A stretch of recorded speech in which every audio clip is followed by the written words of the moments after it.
Olá, eu sou a irmã Martina e dou a vocês as boas-vindas à página do Mosteiro de São Bento do Rio de Janeiro. E esse é o 7º encontro da nossa série sobre virtudes.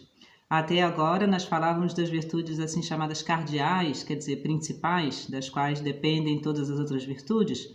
Por exemplo, a gratidão é uma virtude anexa da justiça, a castidade é uma virtude anexa da temperança, e assim por diante. E agora nós vamos entrar nas chamadas virtudes teologais.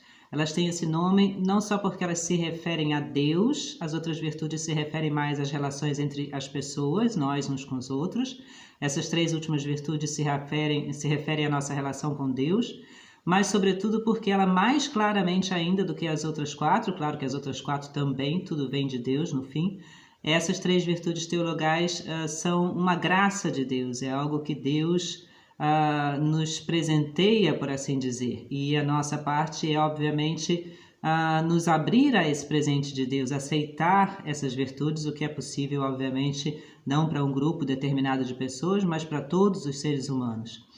A primeira das virtudes teologais é uma virtude que muitas vezes hoje em dia na nossa mentalidade racionalista e materialista é considerada de certa forma como um sentimentalismo, como uma coisa que sim é boa, mas na verdade é mais uma ilusão do que outra coisa, ou então como o próprio Marx dizia, é o ópio do povo de certa forma, e que no entanto, curiosamente, quando a gente para um pouco para pensar de forma sincera, é algo que faz parte não só diário, como constante da nossa vida, hora a hora.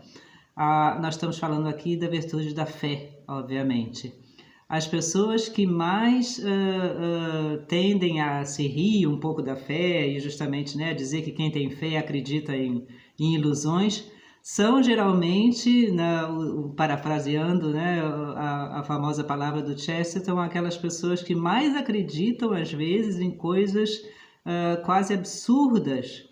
Quantas vezes a gente encontra pessoas, e isso pode acontecer com nós mesmos, que não acreditam em Deus, mas acreditam, por exemplo, nos jornais. Basta ler uma coisa no jornal que aquela pessoa, enfim, afirma aquilo, espalha aquilo, se impressiona com aquilo, como se aquilo fosse a verdade plena sobre um acontecimento.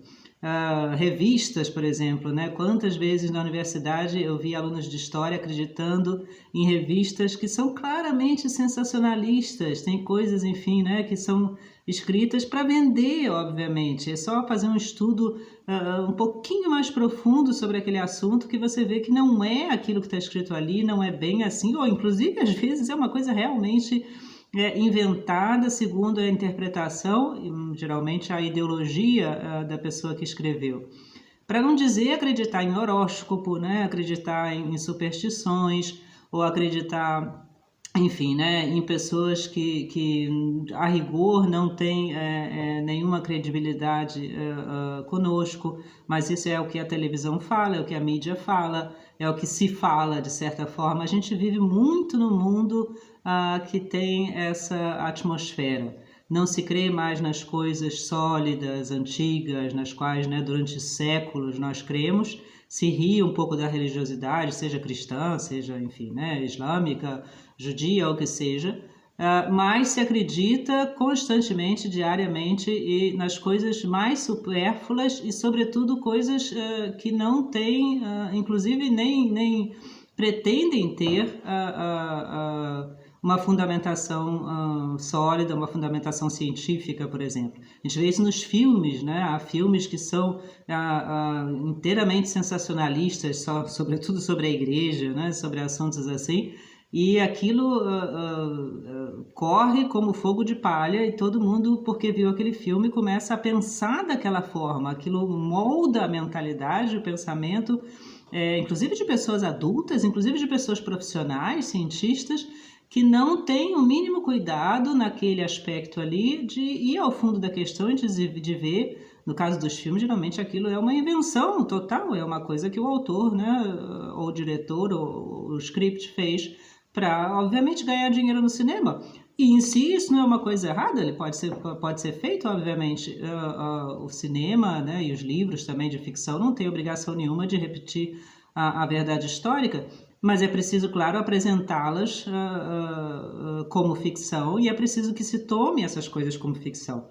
É muito curioso a gente observar isso. E quantas atitudes nossas na vida cotidiana são fundamentadas na fé? Fé em coisas menores, né? A gente entra no ônibus e a gente tem fé que aquela pessoa que está dirigindo o ônibus vai levar onde a gente quer. A gente entra num avião e a gente tem uma fé enorme no piloto, porque a gente não tem nenhum controle sobre o que vai acontecer ali. A nossa vida está dentro, né, daquele aparelho. A fé que a gente tem num médico, o médico opera a gente, dá uma anestesia, ele pode fazer um mínimo movimento da mão e a gente, enfim, perde a vida, né? Ou fica com problemas de saúde para o resto da vida.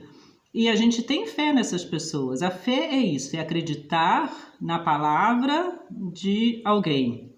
Ora, se a gente tem fé, às vezes tão grande como no caso de um médico, nas pessoas, o que nos impede de ter fé em Deus, não só porque Ele enfim, né, o Criador, e isso nos diz o nosso coração e a nossa razão também, mas sobretudo, que é o caso cristão, porque Jesus Cristo é um personagem histórico, é uma pessoa da história, não há dúvidas sobre isso. E o que ele diz não pode ser tomado simplesmente, como repetem tantos autores, como algo, sejamos todos bonzinhos, né? E vamos, enfim, dar as mãos e lutar pela paz, que é uma coisa boa, enfim, mas que a rigor não tem nenhuma mensagem específica. Não, os evangelhos trazem uma mensagem que ou indica realmente alguém que é o que ele diz que é, Filho de Deus, Salvador, Redentor, enfim, né? A revelação de Deus ao homem, ou então, como diz C.S. Lewis, o grande escritor anglicano, ele é um louco. Jesus ou é filho de Deus ou é louco. O meio termo é quase impossível de se encontrar se lê os evangelhos. Claro, se a gente inventa um Jesus nosso, aí a questão é diferente, né? A fé é essa crença racional, em primeiro lugar, intuitiva, nossa, na palavra de Deus. Obviamente que a razão humana pura, sozinha, empírica, não consegue provar a existência de Deus. E assim é. Se Deus quisesse se mostrar a nós sem dúvida nenhuma, então não haveria mais necessidade da fé. Como diz São Paulo, no céu já não há mais fé. A gente está vendo Deus. Aqui na Terra é preciso que a gente creia nisso, que a gente de alguma forma aceite essa graça que Deus nos dá, que está no coração de todos os homens. A fé é algo natural da gente, a gente vê isso em todas as civilizações e povos. A fé em alguma divindade, em algum Deus de forma ainda obscura, é natural. O ateu é que é um produto da sociedade hiperracionalizada moderna. E a gente percebe que o ateu precisa sempre estar se afirmando, dizendo que ele é ateu, mais ou menos criticando, né, a fé, criticando sobretudo a igreja, sobretudo o cristianismo. Ele lê todos os possíveis livros religiosos, mas não lê um catecismo, por exemplo. O ateu precisa sempre estar se defendendo contra, vamos dizer assim, né, as influências da fé, porque a fé é natural, a fé é algo que sai da gente. Outra coisa é se estudar a teologia, tentar se descobrir realmente qual é, enfim, né, a fé verdadeira. Isso é já uma questão realmente mais adiante. Mas a fé é algo natural. A gente poderia comparar a fé na nossa construção como justamente essa crença de que a gente está construindo algo e esse algo realmente vai se tornar uma casa ou a obra completa. É preciso também numa construção ter fé em todas as pessoas que fazem parte daquilo, de certa forma. Ou a gente poderia comparar muito mais poeticamente a fé ao nascer do sol, por exemplo. Muitas vezes quando a gente acampa, a gente está do lado de fora, né, e está no escuro de noite, e as coisas estão ali, a gente sabe que elas estão, mas é tudo escuro, a gente precisa de uma lanterna, a gente faz tudo com mais medo, a gente de certa forma não sabe por onde vai, a gente não enxerga as coisas. E quem não já fez essa experiência de ver o sol nascendo e que impressão aquilo é, e uma impressão que não é ilusão, que é verdadeira, de alívio. Agora eu vejo as coisas, aí está a luz, aí está o sol, aí está o calor, inclusive, né, muito poético, os passarinhos cantam e etc, mas não é isso que importa. O que importa é que a fé é como essa luz. As coisas não mudam, os fatos não mudam. Tem gente que acha que, né, pelas pessoas que têm fé, não deviam ficar doentes, ou como é que Deus não salvou essa pessoa. Não, as coisas são as mesmas, inclusive porque Deus está, enfim, por trás de tudo. Não há nada que Deus não permita, nada no universo. Os fatos permanecem os mesmos, as doenças, as guerras, né, a morte. A fé muda a perspectiva disso. O que quer dizer isso? Exatamente como a luz faz a gente enxergar as coisas. A fé liberta e não escraviza, como se pensa. Ao contrário, a fé é que faz a gente enxergar plenamente o que é a vida, o que é a morte, o que é, enfim, né, o nosso papel aqui. Quem eu sou, inclusive, como diz o Papa João Paulo II, é Deus que revela a gente mesmo. E sem a fé, as coisas continuam as mesmas, a gente continua vivendo, a gente continua, né, enfim, podendo, inclusive, pela nossa própria razão, fazer muitas coisas, mas permanece essa escuridão, que no fim leva, obviamente, né, a uma depressão muito profunda, porque a gente já não entende a rigor o que a gente está fazendo, qual é o sentido das coisas. A fé dá luz, dá calor e dá, sobretudo, sentido. A fé, muito ao contrário do que a gente pensa muitas vezes, sobretudo às vezes nós até cristãos, não é um sentimento, ela não tem nada a ver com a emoção. A emoção pode estar presente, eu posso perfeitamente, né, numa cerimônia, por exemplo, cantar alto com todo mundo, aquilo é bonito, aquilo me ajuda, certamente. A emoção faz parte da vida, mas a fé não é emoção. A fé é uma coisa completamente objetiva. Não é objetiva no sentido de empírica, que eu possa testar, preciso um ato, né, de realmente acreditar, mas esse ato não vem da minha emoção, vem da minha razão. É talvez comparável justamente a gente ir ao médico e a gente pode estar sentindo bem ou não, gostar mais do médico ou não, enfim, né, ter os nossos problemas psicológicos, mas o médico faz uma coisa objetiva, dá um remédio, faz uma operação e cura a gente, independentemente dos nossos sentimentos. E a fé é assim também. A gente aqui no mosteiro tem a nossa primeira oração e a missa muito cedinho de manhã, e se você perguntar às irmãs, elas vão dizer que estão com sono nesse momento, estão cansadas, estão com sono. Isso não tira o valor da missa, obviamente. Isso não tira o valor da oração. Ou muitas vezes, né, na confissão, eu vou me confessar e não gosto muito daquele padre, não é uma pessoa com quem eu tenho afinidade. Para a confissão, isso não faz diferença absolutamente nenhuma. As coisas subjetivas aqui não importam, o que importa são as coisas objetivas. Jesus fala isso no Evangelho constantemente, não é quem fica dizendo Senhor, Senhor, ou fala muito que tem fé, mas quem faz aquilo que eu digo. E esse fazer não necessariamente implica os meus sentimentos. Eu posso fazer uma coisa boa, enfim, né? Não necessariamente me sentindo bem com aquilo. Obviamente que existe a nossa intuição, essa parte nossa que é racional, mas que também está ligada a outros aspectos, vamos dizer assim, né, do nosso ser humano inteiro, e que nos mostram muitas vezes o caminho sem que a gente realmente entenda completamente. A fé sobrepõe-se à razão, certamente, mas ela está baseada e fundada na razão. Ela nunca pode ser irracional, senão ela não é mais fé, ela é fanatismo. O fanatismo nada mais é do que, de novo, uma ideologia humana. É algo que a gente mesmo inventa, geralmente ligado à política, ligado, né, à cultura nacionalista, por exemplo.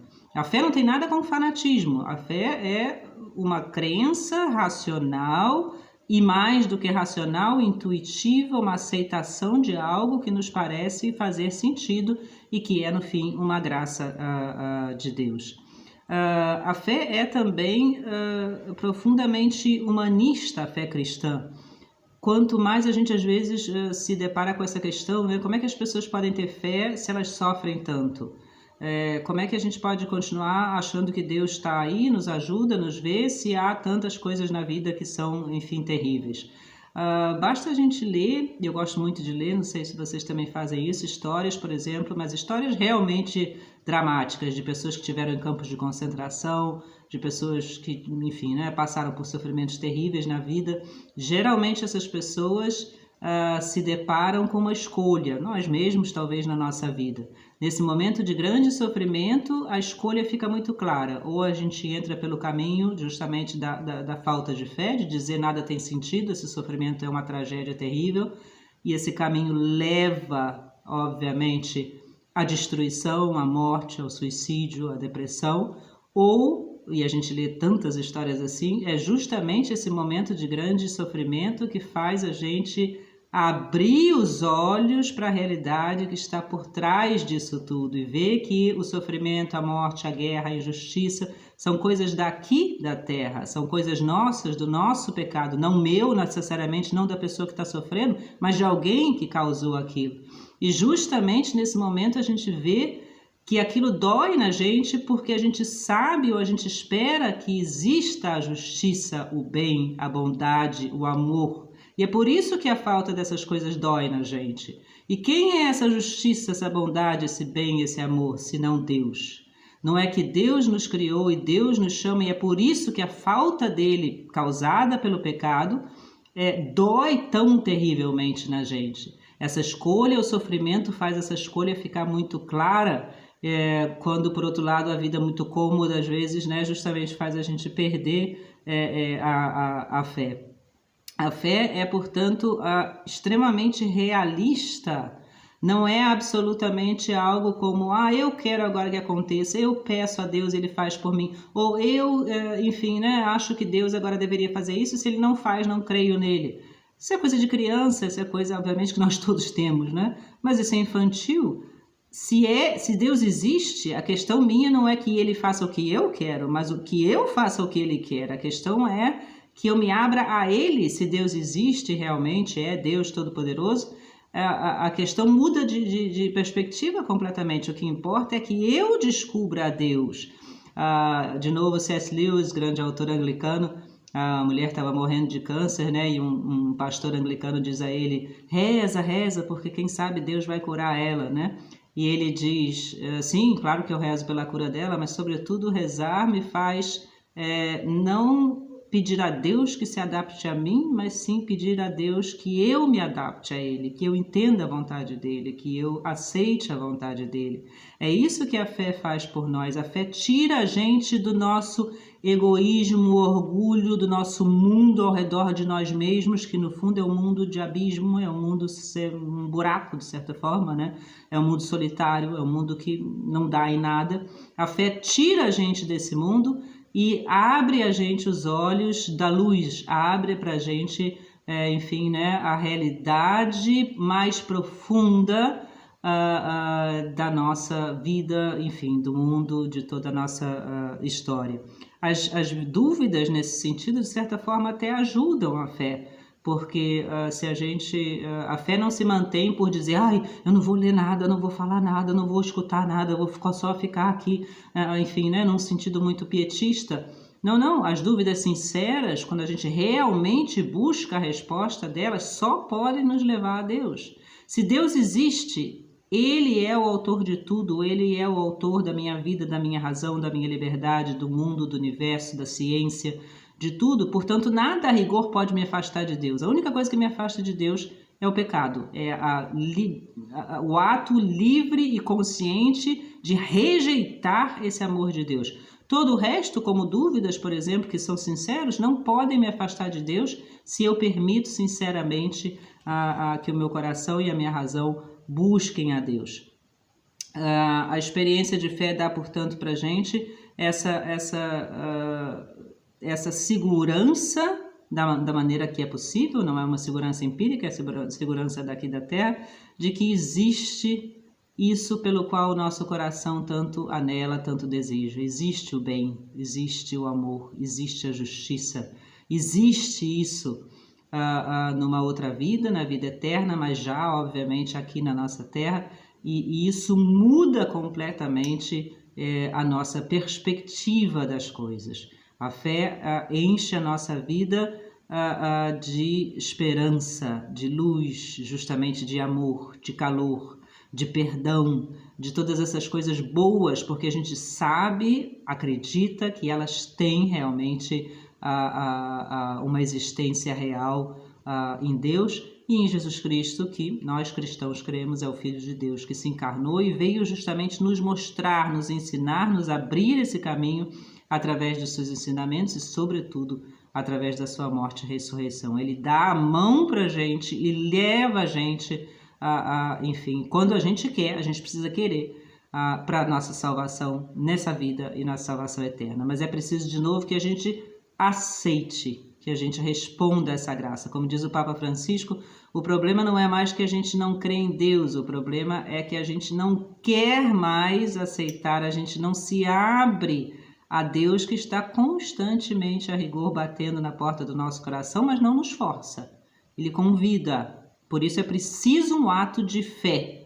Deus quer que a gente nessa vida creia pela fé e não ainda pela visão, enfim, que a gente vai ter na vida eterna. Na medida em que a gente se abre a isso, a gente então muda completamente a perspectiva da nossa vida.